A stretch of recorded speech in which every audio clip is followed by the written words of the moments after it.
اسلام کی بہار بہار شریعت۔ الحمدللہ رب العالمین والصلاة والسلام علی سید الانبیاء والمرسلین۔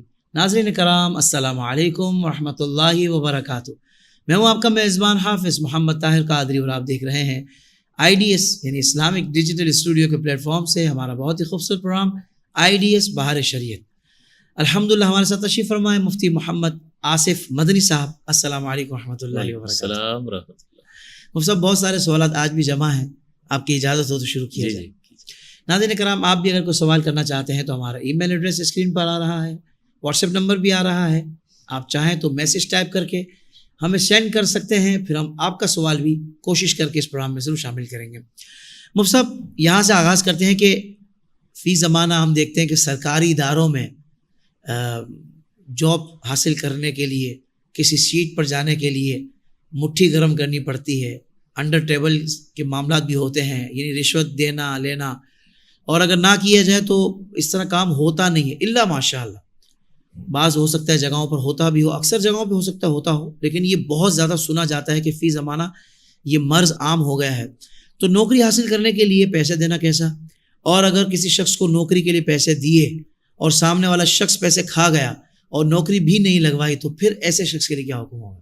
دیکھیں، اس میں سب سے پہلے تو یہ دیکھا جائے گا کہ جو کینڈیڈیٹس جتنے بھی درخواست گزار ہیں وہ کس لیول کے ہیں۔ اب بعض اوقات ایسا ہوتا ہے کہ سبھی برابری کے درجے پر ہیں، تو پھر پیسہ دے کر اپنے پلڑے میں وزن ڈلوا لینا جی، تو یہ گویا کہ ان کے ساتھ ناانصافی ہے، لہٰذا ایسا نہیں کر سکتے۔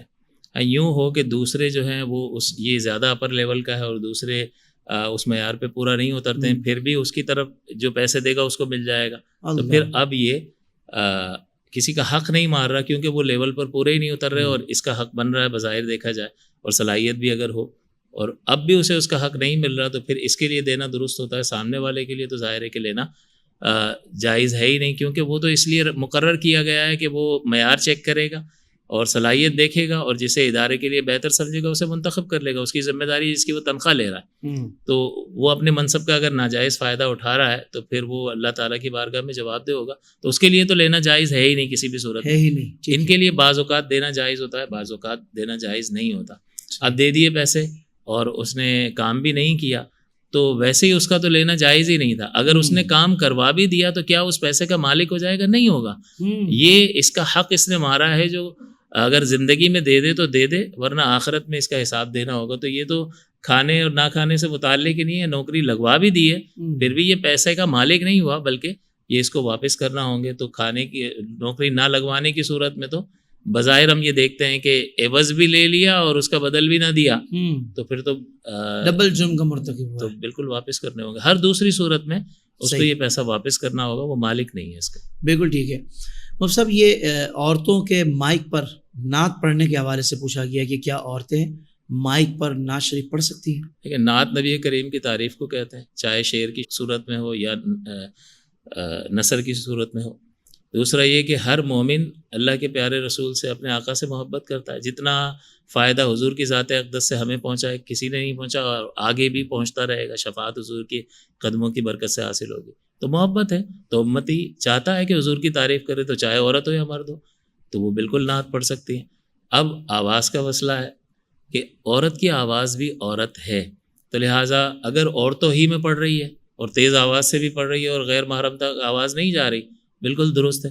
مائک پر پڑھ رہی ہے اور عورتیں ہی سن رہی ہیں، اور باہر یہ ردم میں اور لے میں آواز باہر نہیں جا رہی ہے کہ کوئی مائل ہو آواز کی وجہ سے میلانے، یہ اتنی اچھی آواز ہے تو صورت کیسی ہوگی، تو میلانے قلب، تو ایسا کوئی سبب اطراف میں موجود نہیں ہے، تو فی نفسی بالکل درست ہے، اور باعث اجر ہے اس عورت کے لیے کہ وہ اپنے نبی کی تعریف کر رہی ہے اور محبت کی وجہ سے کر رہی ہے۔ کیا بات! تو اس جہت سے دیکھیں تو بالکل ٹھیک ہے، لیکن اگر یہ آواز باہر جائے گی، اور جیسا کہ میں نے اس کی قباحت کو ذکر کیا، تو سد باب کیا جائے گا۔ شریعت مطہرہ جہاں نیکی کا حکم دیتی ہے، نیکی کی طرف لے جانے والے ہر داعی کو بھی پسند کرتی ہے، اسی طرح سے جہاں برائی سے روکتی ہے تو برائی کے ہر داعی کو بھی وہ روکتی ہے۔ تو یہ داعی بنتا ہے اور اس طرف لے جا سکتا ہے. لہٰذا امہات المومنین سے بھی فرمایا گیا کہ ایسے لہجے میں بات نہ کرے, کہیں کسی کے دل میں کچھ ہو اور وہ کچھ اور نہ سمجھ جائے.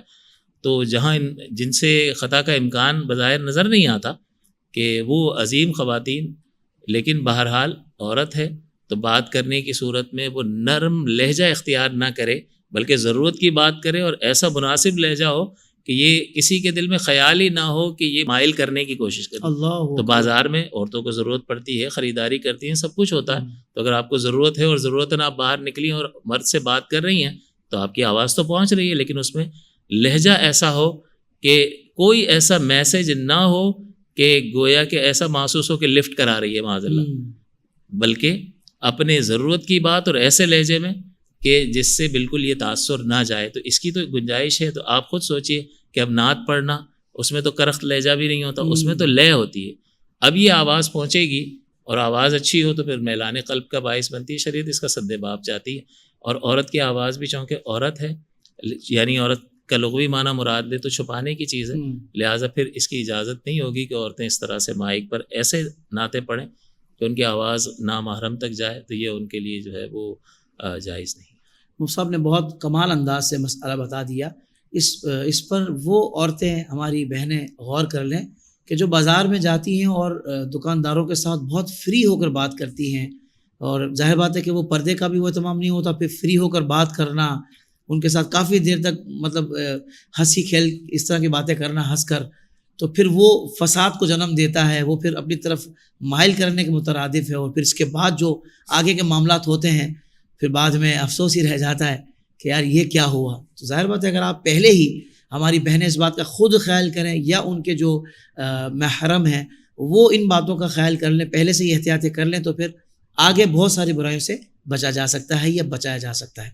مفتی صاحب ایک اور سوال ہمارے پاس یہ ہے کہ کیا رشتہ داروں کو زکوٰۃ دے سکتے ہیں؟ نیز کون سے رشتہ دار ایسے ہیں کہ جن کو زکوٰۃ دینا شریعت میں جائز نہیں ہے؟ بعض کو دے سکتے ہیں, بعض کو نہیں دے سکتے. اور اس کا اصول یہ ہے, ایک تو سید حضرات کو, سادات کو نہیں دے سکتے. دوسرا جو زکوٰۃ دینے والے کی فرع ہے یعنی شاخیں ہیں, اس کی اولاد کی اولاد, اس کو نہیں دے سکتے. جو اصول میں سے ہیں باپ دادا آبا و اجداد, ان کو نہیں دے سکتے.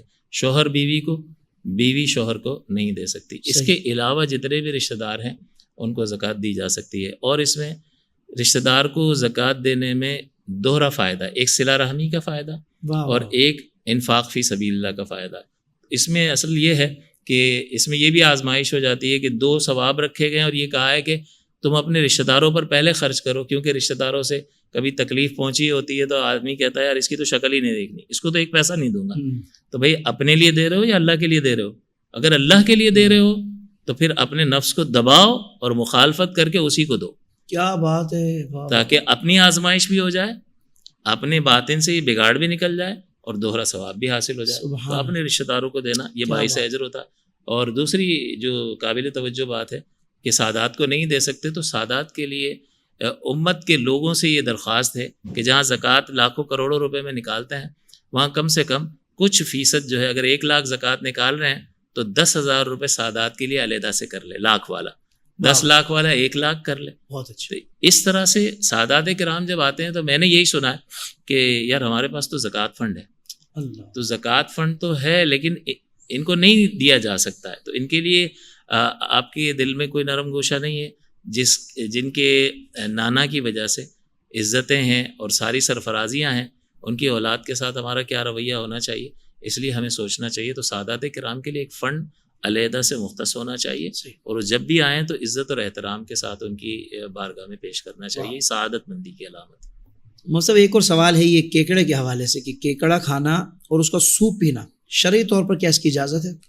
یہ آبی جانور ہے, اور آبی جانور میں ہمارے احناف کے نزدیک جو مسئلہ ہے وہ یہ ہے کہ سوائے مچھلی کے کوئی بھی جانور سمندری یا پانی کا جانور جو ہے وہ حلال نہیں ہے. اچھا. امام شافعی رحمۃ اللہ علیہ کے نزدیک پانی کا ہر جانور حلال ہے. تو جو ان کو فالو کرتا ہے ان کے لیے مسئلہ مختلف ہے, لیکن احناف کے نزدیک سوائے مچھلی کے دیگر جانور حرام ہیں. اور یہ جھینگے وغیرہ میں بھی یہ ہے کہ مچھلی ہے یا نہیں ہے, اس کے وجہ سے اختلاف پایا جاتا ہے.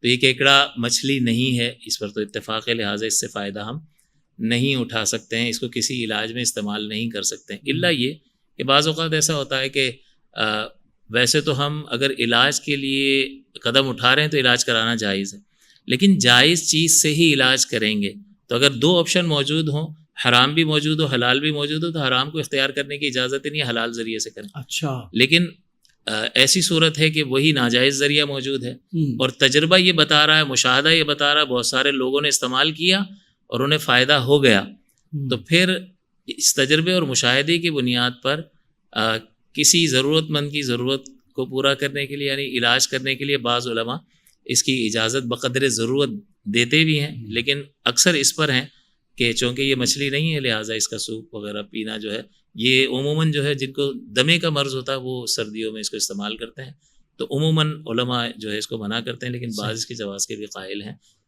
درجہ ضرورت میں جب ہو اور کسی حلال چیز سے علاج نہ ہو سکتا ہو تو۔ بالکل ٹھیک ہے، خاص کنڈیشنز میں پھر جواز کی صورتیں ہیں وہ، جیسا کہ مفتی صاحب نے ارشاد فرمایا۔ مفتی صاحب، اللہ تعالیٰ سے ہمیں کون کون سی دعائیں مانگنی چاہیے اور ہمیں اپنے رب سے کس طرح دعا مانگنی چاہیے؟ کیونکہ فی زمانہ ایک تو لوگ دعا سے بہت دور ہوتے جا رہے ہیں، ظاہر بات ہے کہ نماز بھی نہیں پڑھتے، چلے نماز اگر پڑھ رہے ہیں تو دعا کے لیے تو بالکل وقت نہیں نکالتے، پھر دعا اگر مانگنے بیٹھ بھی جائے نا تو یہ نہیں سمجھ میں آ رہا ہوتا کہ یار اب کیا مانگیں، اپنے رب سے کس طرح مانگیں، تو اس کا کوئی حضرت کرینہ ارشاد فرمائیں۔ دیکھیں انسان جو ہے وہ ایک محتاج مخلوق ہے، اس دنیا میں بھی اس کی حاجتیں ہیں، ضرورتیں ہیں، اور یہاں سے جانے کے بعد بھی اس کی بے شمار ضرورتیں ہیں، تو دونوں مقامات کی حاجت روائی کے لیے وہ اللہ ہی سے سوال کرے گا، اور چونکہ دنیا ایک عارضی ٹھکانہ ہے لیکن انسان کی ضرورت اس کے بغیر رہ نہیں سکتا، اللہ ہی کو پکارے گا، اسی سے مدد طلب کرے گا، اسی لیے ایک جامع جو ہے وہ دعا ذکر کی گئی، ربنا آتنا فی الدنیا حسنہ وفی الآخرۃ حسنہ، یعنی دنیا میں بھی بھلائی عطا فرما، آخرت میں بھی، وقنا عذاب النار، اور ہمیں آگ کے عذاب سے محفوظ فرما۔ تو اس میں اس نے سب کچھ مانگ لیا، شریعت مطہرہ نے ہی ہمیں اس کی تعلیم دی ہے، تو دنیا مانگنا، دنیا کی سہولتیں مانگنا، آسائشیں مانگنا یہ منع نہیں ہے،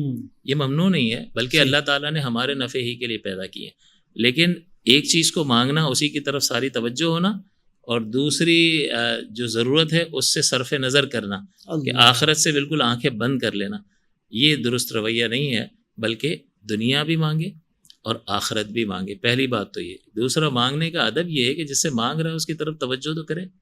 اب میں آپ سے بات کر رہا ہوں اور آپ میری طرف نہ دیکھیں، ادھر ادھر دیکھیں، تو پھر مجھے برا محسوس ہوگا۔ آپ مجھ سے بات کر رہے ہیں اور میں ادھر ادھر دیکھنا شروع کر دوں تو آپ کو برا محسوس ہوگا کہ زبان لفظ تو ادا کر رہی ہے مگر دماغ میں کچھ اور چل رہا ہے۔ توجہ، ہاں، تو اس لیے جس سے مانگ رہے ہیں آپ اس کی طرف متوجہ ہوں، یکسوئی اختیار کریں، اور اس بات کا یقین کامل رکھیں کہ وہ آپ کی بات کو سن رہا ہے اور سننے سے پہلے بھی جانتا ہے اور قادر بھی ہے کہ آپ کی حاجت روائی کر سکے، کیا بات، اور وہ اسباب کا محتاج نہیں ہے۔ ان تمام تر اعتقادات کے ساتھ جب متوجہ ہوگا تو پھر انسان کو جو ہے ایک قوت حاصل ہوتی ہے۔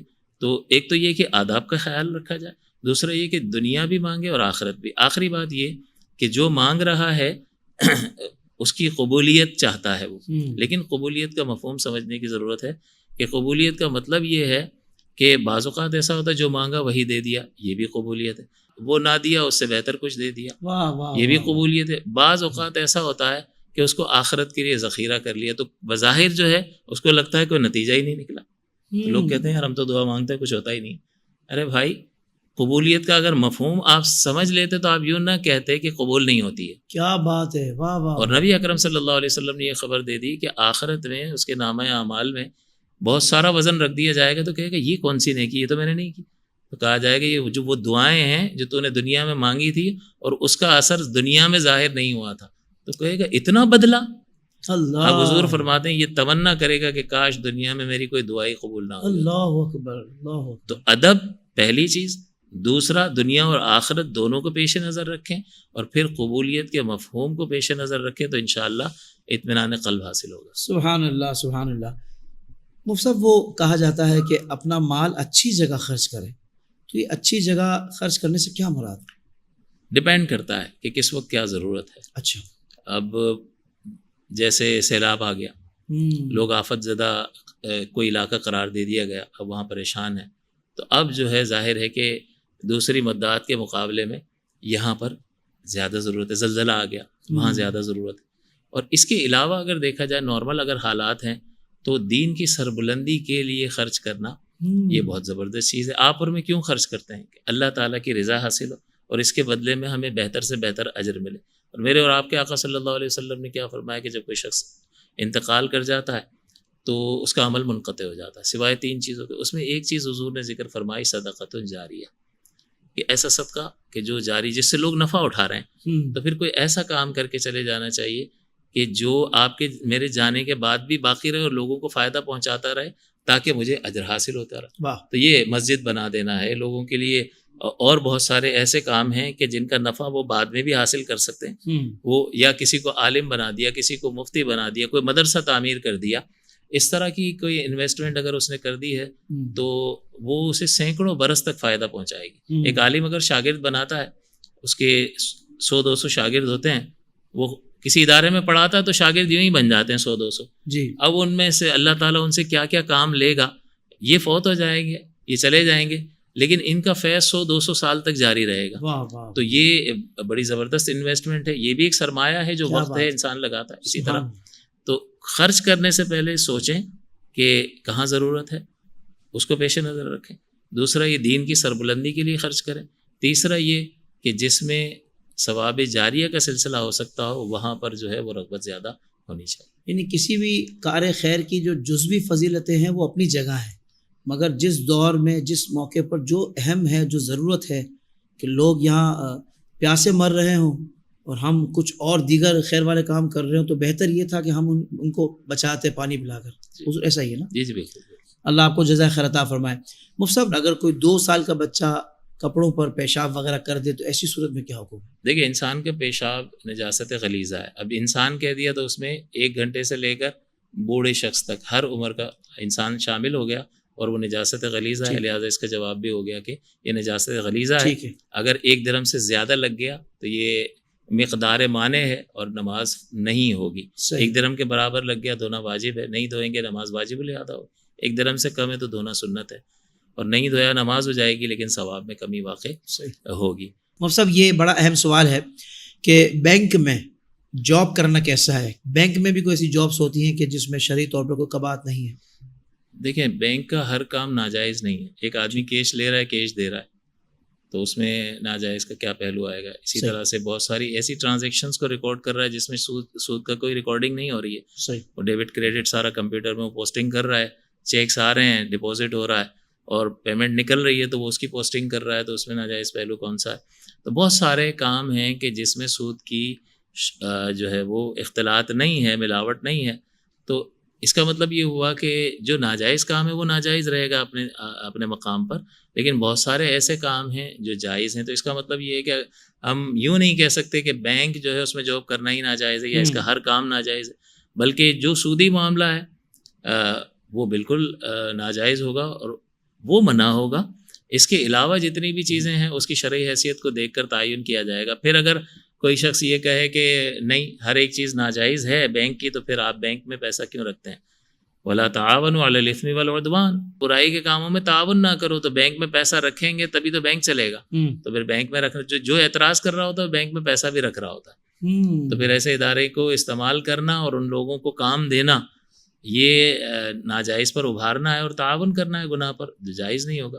تو کام کو دیکھا جائے گا، کام کی نوعیت کو دیکھا جائے گا، اس اعتبار سے فیصلہ ہوگا. اب کوئی شخص جو ہے وہ مکس جائز کام بھی کر رہا ہے اور 1-2 ٹرانزیکشن جو ہے وہ سود والی بھی کرتا ہے، تو اس کی ٹوٹل روزی حرام نہیں ہوگی، بلکہ جتنی مزدوری اس کام کی ہے وہ اس کو نہ لے یا صدقہ کر دے. باقی اس کی جو جائز کام کی مزدوری ہے وہ بالکل جائز ہے اور اس کے لیے درست. اس کا مطلب یہ ہوا مفتی صاحب کہ جس کی بینک میں جو بھی جاب ہے وہ علماء کرام سے اس حوالے سے رہنمائی لے لے تاکہ وہ یہ فیصلہ کر سکے کہ بھئی کوئی حرام کی آمیزش تو نہیں ہو رہی، چونکہ وہ اللہ اس کے رسول کا ماننے والا ہے، وہ قرآن کے احکامات پر عمل کرنا چاہتا ہے اور وہ چاہتا ہے کہ اپنے بچوں کو حرام کمائی سے بچائے. تو وہ اپنا مسئلہ لے کر کسی عالم دین سے رجوع کرے، ان کو بتائے کہ بھئی یہ معاملہ ہے، آپ ہماری رہنمائی کر دیں کہ میرے لیے کیا بہتر ہے یا کون سا معاملہ میرے لیے درست ہے. تو دیکھیں، اس میں شرم نہ کریں. وہاں کی شرم سے اور وہاں کی آخرت کی ذلت اور رسوائی اور عذابات سے بچنے کے لیے بندہ اگر کسی عالم دین سے جا کر یہ مسئلہ جانے تو انشاءاللہ اس کے لیے بہترین راہیں نکلتی ہیں. اللہ تعالیٰ ہم سب کو عمل کرنے کی توفیق عطا فرمائے. مفتی صاحب بہت شکریہ، بہت سارے آپ نے سوالات کے جوابات دیے اور لطف آ گیا اور بہت کچھ سیکھنے کو ملا. یقیناً ہمارے ناظرین کو بھی بہت کچھ سیکھنے کو ملے گا. اللہ آپ کو جزائے خیر عطا فرمائے. ناظرین کرام IDS بہار شریف دیکھتے رہیے. آپ کو مسئلہ درپیش ہے تو واٹس ایپ نمبرز بھی ہیں اسکرین پر اور ای میل ایڈریس بھی ہے. مسئلہ ٹائپ کیجیے اور ہمیں میل کر دیجیے یا میسج کر دیجیے. ہم کوشش کریں گے کہ پروگرام میں آپ کا مسئلہ بھی رکھا جائے اور اس کا جواب طلب کیا جائے. ناظرین کرام اگلے پروگرام تک کے لیے اجازت. السلام علیکم ورحمۃ اللہ وبرکاتہ.